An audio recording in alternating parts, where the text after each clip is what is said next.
Oh, ano? Busog na busog po kami dito. Oh, pasa kayo. Nga dito. Busog na busog kami. Bakit? Anong kinain nyo?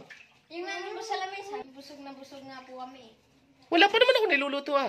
Po, Wala pa ako niluluto. Anong kinain nyo? yung nando po sa lamesa, yung may takip. Pagkain nyo ng aso. Ba't kinain nyo? Bakit may takip?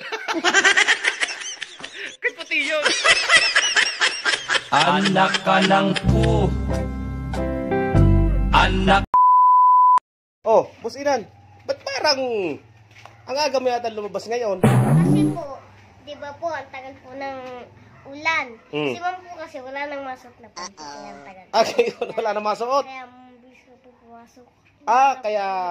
Kaya maaga lumabas at maaga rin lumabas si ma'am. Hindi ka. At tawarin naman ang mambo na yan.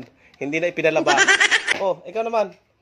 Burnok, anong ginawa niyo at natuto niya sa school? Ginawa po namin Tito Kunsi, ano po, nag-aral po kami at gumawa ng assignment. Oh. Tapos sabi po ni teacher, mag-aral daw po ng mabuti nang maabot ang aming mga pangarap. Ay, tama nga naman. Bakit kaya Burnok, ano ka namang pangarap mo?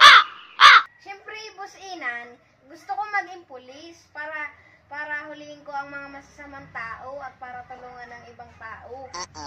Ano ka naman ang taas ng pangarap mo, Kuya Burnok? Ikaw, Boss Inan, tatanungin kita, anong kang pangarap mo? Tito Kunse, ang gusto ko pong maging pangarap ay maging Jesus. Maging Jesus? Anong taas naman ang pangarap mo? Maging Jesus. Sari-sari. Kuya Burnok, matanong nga kita, sino ka nagsabit ng pangarap na yan? Yan tunay, abutin pa. Anak ka ng po.